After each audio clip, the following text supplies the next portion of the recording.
Hello everyone, I am Love Kumar Rauniar. I am a final year student of MBBS from Chitwan Medical College, and today I will be discussing in the last part of the pleural effusion, basically on the treatment portion.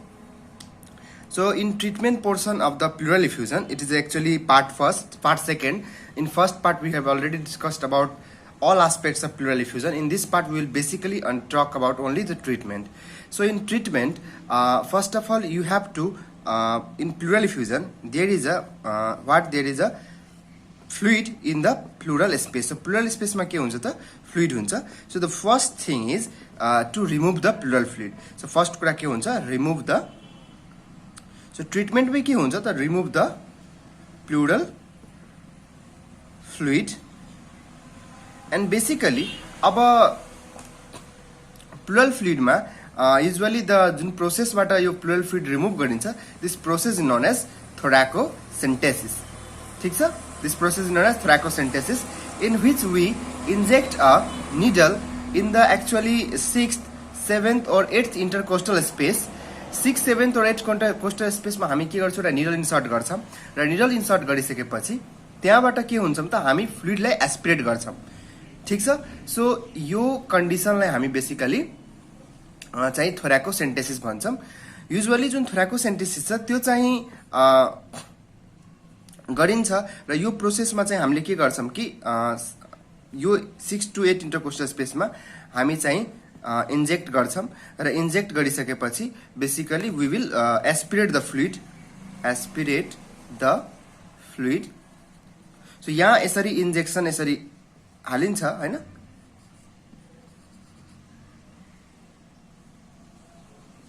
So let's suppose यो injection छ.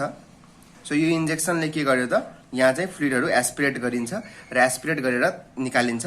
So usually जुन aspirate गरिन्छ fluid, यो fluid aspirate चाहिँ you should not aspirate more than 1 to 1.5 litre. So 1.5 litre भन्दा चाहिँ बढी aspirate गर्नु चाहिँ हुन्न, किनभने 1.5 लिटर पछि भन्दा बढी एस्पिरेट गर्ने भने there will be the chance that the person may have pulmonary edema. So always aspirate. So aspirate less than 1.5 liter. So 1.5 liter भन्दा लेस एस्पिरेट गर्नुस्, तान्नुस्. अब त्यो भन्दा बढी तान्यो भने के हुन सक्छ त, you may have pulmonary, के हुन सक्छ त, पल्मोनरी इडिमा हुन सक्छ, पल्मोनरी इडिमा हुन सक्छ. The first treatment is thoracocentesis. Thoracocentesis is basically the diagnostic as well as the therapeutic treatment. यसले के गर्छ त, प्लुरल फ्लुइडलाई डाइरेक्ट निकालिदिन्छ. प्लुरल फ्लुइड निस्किसकेपछि के हुन्छ, मान्छेको जति पनि रेस्पिरेटरी प्रब्लम्सहरु छ त्यो एकछिनको लागि जान्छ र मान्छेले रिलिफ फिल गर्छ. ठीक छ? अनि अर्को कुरा के बुझ्नु पर्यो कि थोराकोसेन्टेसिस एकैचोटी धेरै म्यासिभ इफ्युजनको लागि चाहिँ गरिदैन. अलमोस्ट जे होस् 1 to 2 लिटर जति छ भने जे होस् त्यति बेला चाहिँ बल्ल हामी के गर्छौं त, थोराकोसेन्टेसिस गर्न खोज्छौं. यदि effusion is large 3 litre 4 litre जति छ भने प्लुरल फ्लुइडको effusion, then we will not do the thoracocentesis. त्यहाँ थोराकोसेन्टेसिस गरे पनि हामी जस्ट त्यसलाई डायग्नोस्टिक पर्पसको लागि मात्रै गर्छौं. अब धेरै लार्ज इफ्युजन छ भने हामी चाहिँ चेस्ट ट्युब ड्रेनेज लगाउँछौं अन्डर वाटर सिल. अब धेरै लार्ज प्लुरल इफ्युजन छ भने कति बेलासम्म थोराकोसेन्टेसिस गर्ने, त्यो भन्दा राम्रो हामी के गर्छौं, चेस्टमा एउटा ट्युब इन्सर्ट गर्छौं, र त्यो ट्युबबाट के भएर हुन्छ, फ्लुइड विथ टाइम आफै त्यो ट्युबभित्र, त्यो ट्युबमा कनेक्टेड हुन्छ एउटा वाटर ब्याग, र वाटर ब्यागमा चाहिँ त्यहाँ के भएर हुन्छ, कलेक्ट भएर हुन्छ. विथ टाइम त्यो आफै कलेक्ट भएर हुन्छ, र यसलाई भन्छ चेस्ट ट्युब ड्रेनेज हैन. अब यो चेस्ट ट्युब ड्रेनेज एक्चुअली कुन ठाउँमा गरिन्छ त एक्चुअली चाहिँ चेस्टमा एउटा एरिया हुन्छ. द्याट एरिया, सो म चेस्ट ट्युब ड्रेनेजको बारे थोरै भनिदिरहेको छु. चेस्ट ट्युब ड्रेनेज गरिन्छ एउटा एरियामा. This area is known as triangle of safety. यो कुन एरियामा गरिन्छ, त्यो एरियालाई भनिन्छ ट्रायंगल अफ सेफ्टी. सो यो पिक्चर मैले एउटा देखाउँछु यहाँ. सो हेर्नुस्, यो मान्छेको यो पिक्चर देखिरहनु भएको छ. सो यो पिक्चरमा तपाईले यो देखिरहनु भएको छ बेस अफ एक्जिला हैन. So you can see in this picture there is a triangular like structure, and यो triangle को apex बनेको छ base of axilla ले. अगाडि साइड तिर lateral edge of the pectoralis major र लोअर साइडमा छ ल्याटरल एब्डक्टर ल्याटिसिमस डोर्साई र तल्लो रेजमा छ 5th इन्टरकोस्टल स्पेस।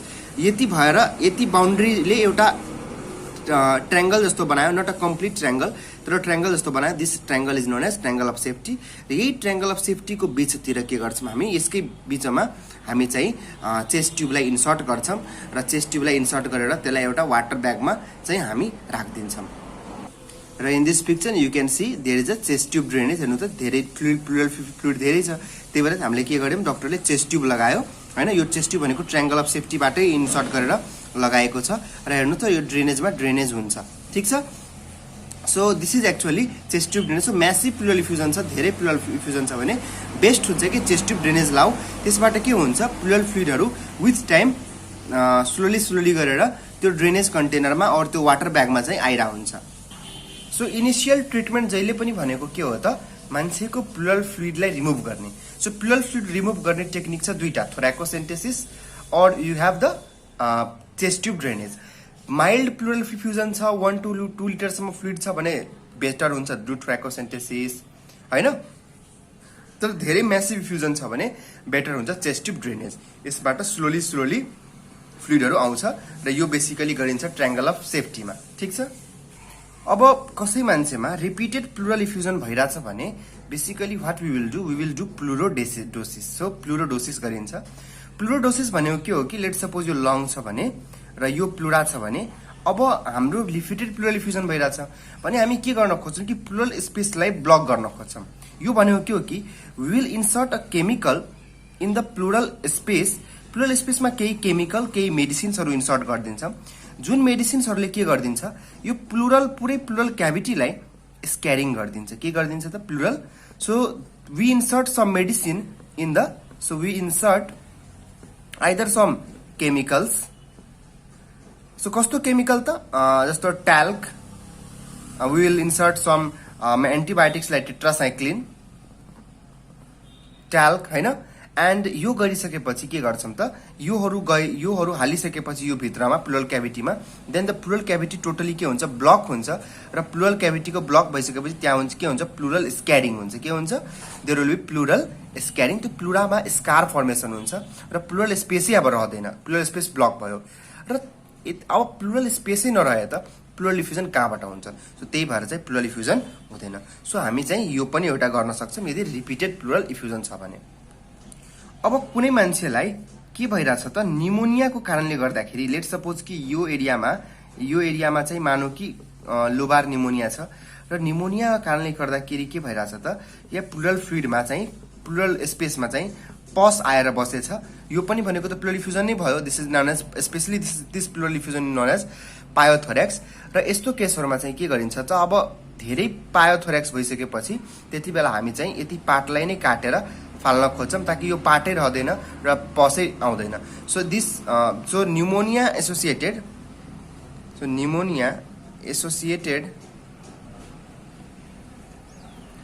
पायोथोरेक्स छ भने specially we will do surgical resection. So surgical resection हामी प्रिफर गर्छौं। सर्जिकल रिसेक्सन इज डन ठीक। र एउटा कुरा जहिले पनि के नबिर्सिने कि ट्रिट द अन्डरलाइङ कन्डिसन। जे कन्डिसन अन्डरलाइङ छ त्यसलाई जहिले पनि हामीले ट्रिट गर्नुपर्छ।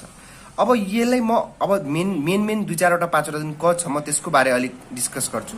लेट सपोज कि पर्सन हैज द ट्युबरक्लोसिस हैन, र ट्युबरक्लोसिसले गर्दाखेरि मानौ कि the person has the pleural effusion. ठीक, ट्युबरक्लोसिसले गर्दाखेरि के भयो त, प्लुरल इफ्युजन भयो। यति बेला हामीले के गर्छौं त, टीबी को केसमा चाहिँ we will give the anti tubercular therapy, जुन हामीले जुन रिफाम्पिसिन आइसोनियाजाइड जुन दिन्छौं एचआरजेडी, योहरू त हामी यो थेरापी यो रेजिमेन त चलाउने नै हैन, यसमा त केही प्रब्लमै भएन। अर्को व्हाट वी विल डू कि यस्तो पेशेन्टमा we will also give the prednisolone. के गर्छौं त, we will do prednisolone. So prednisolone भनेको एउटा कर्टिकोस्टेरोइड हो। सो यो किन त्यति बेला प्रिडनिसोलोन दिने त, एटीटी सँग किन प्रिडनिसोलोन दिने, किनभने actually prednisolone is an you know that the prednisolone is actually anti inflammatory agent हैन, एकदम पोटेन्ट एन्टी इन्फ्लामेटरी एजेन्ट हो प्रिडनिसोलोन। त्यही भएर चाहिँ हामी यो दिन्छौं। यो दिएपछि के हुन्छ, एक्चुअली जुन प्लुरल फ्लुइड जुन हुन्छ यो प्लुरल फ्लुइड केही मात्रामा एब्जर्ब पनि भइरहेको हुन्छ वरिपरिको प्लुरामा र वरिपरिको स्ट्रक्चर्सहरूले केही न केही मात्रामा प्लुरल फ्लुइडले एब्जर्ब गरिरहेको हुन्छ यदि प्रेडनिसोलोन दियो भने त्यो फ्लुइड एब्जर्प्सन र्यापिड भइदिन्छ so fluid absorption becomes rapid fluid absorption rapid भइदियो यदि हामीले चाहिँ के भन्छ त प्रेडनिसोलोन दियो भने हैन अब छिटो छिटो प्लुरल फ्लुइडहरु एब्जर्ब हुन्छ भने हामीले के गर्नु अब हामीलाई के फाइदा हुन्छ त we do not have to aspirate more so frequency of aspiration पनि घटाइदिन्छ हैन सो फ्रिक्वेन्सी अफ एस्पिरेसन के गरिदिन्छ डिक्रिज गरिदिन्छ हामीले अब थोरै धेरै पल्ट हामीले चाहिँ त्यो प्लुरल फ्लुइडलाई निकाल्नु पर्दैन हैन सो फ्रिक्वेन्सी घटाइदिन्छ हैन अर्को चाहिँ अब छिटो छिटो इफ्युजन हुने चान्सहरु पनि कम भइदिन्छ सो प्रेडनिसोलोनले चाहिँ यहाँ यो रोलहरु प्ले गर्छ अब लेट्स सपोज कि एउटा अझै कन्डिसन लिम जसमा पर्सन हैज अ निमोनिया र निमोनियाले गर्दाखेरि लेट्स सपोज कि पायोथोरेक्स त भएन तर मानौ कि केही फ्लुइडहरु नै आयो so this fluid is actually effusion that occurs in effusion in pneumonia र मानौ यो इफ्युजन छ that is not now the pyothorax हैन यो पस वाला फ्लुइड हैन र यस्तो किसिमको इफ्युजन हामी पारा निमोनिक इफ्युजन भन्छौं के भन्छौं त पारा निमोनिक इफ्युजन भन्छौं र पारा निमोनिक इफ्युजन को केसमा हामी के गर्छौं त यो भनेको के हो कि एक्चुअली इफ्युजन फ्लुइड यदि इफ्युजन को फ्लुइड यदि पस छैन भने if it is not pus then we should understand कि यति बेला infection has not reached the pleura यति बेला हामीले के बुझ्नु पर्छ कि infection has not reached pleura infection प्लुरासम्म पुगेकै छैन त्यति बेला के छ कि जस्ट निमोनिया मात्रै छ just there is a pneumonia र निमोनियाले गर्दाखेरि केही भ्याजोडाइलेसनहरु भएर केही फ्लुइड्सहरु प्लुरल स्पेसमा आएर बस्न सक्छन् अब त्यो कारणले गर्दाखेरि हामीले जुन यो पारानिमोनिक इफ्युजन भयो यति बेला हामीले चाहिँ यसको लागि केही पनि गर्नु पर्दैन जस्ट ट्रिट निमोनिया निमोनिया मात्रै ट्रिट गर इफ्युजन आफै रिजल्भ हुन्छ सो इफ्युजन रिजल्भ स्पोन्टेनियसली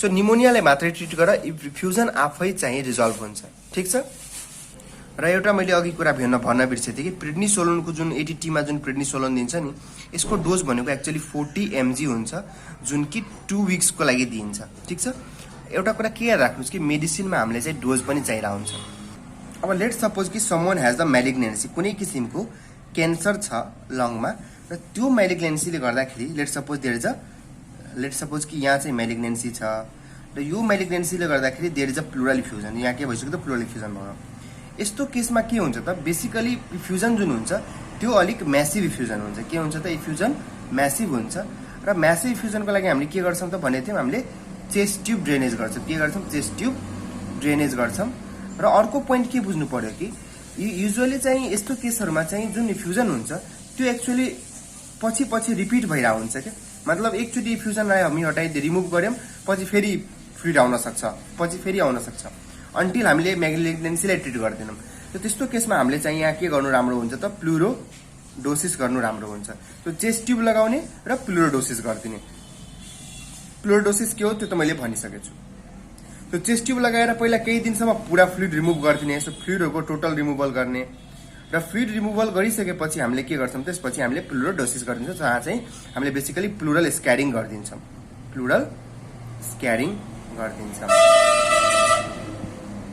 यसमा के फाइदा हुन्छ कि प्लुरोडोसिस गरे भने एक्चुअली मैलिग्नेन्ट सेलहरु प्लुरामा पनि आउन सक्दैन र प्लुरल इन्भल्भमेन्ट जुन हुन्छ त्यो एकदम कम भइहाल्छ र मैले अघि के भनेथे कि एक्चुअली जुन निमोनियामा जुन पायोथोरेक्स हुन्छ सो यो पायोथोरेक्स को केसमा जहाँ चाहिँ प्लुरल फ्लुइड एक्चुअली पस हुन्छ जहाँ यहाँ यो भित्र के छ त सबै भित्र पस छ निमोनियाले कारणले गर्दाखेरि यस्तो केसमा हामी के गर्छौं त बेसिकली मैले भन्थे कि सर्जिकल रिसेक्सन गर्छौं तर सुरुमै सर्जिकल रिसेक्सन गरिदैन सुरुमा हामी के गर्छौं त चेस्ट ट्युब ड्रेनेज ल्याउँछौं के गर्छौं त चेस्ट ट्युब ड्रेनेज ल्याउँछौं र चेस्ट ट्युब ड्रेनेज ल्याइसकेपछि हामी के गर्छौं त त्यो सबै पसलाई निकाल्छौं सो पस इज रिमुभ्ड किनभने त्यहाँ पस भयो भने पछि गएर हामीले अपरेसन गर्दाखेरि there may have the chance of infection, त्यही भएर pus is remove first and then only we can go for the surgical resection. त्यसपछि बल्ल हामी के गर्छौँ, सर्जिकल रिसेक्सन गर्न खोज्छौँ। ठिक छ। So these were all about the treatment regarding the pleural effusion, and thank you for watching my video. Subscribe my channel and thank you.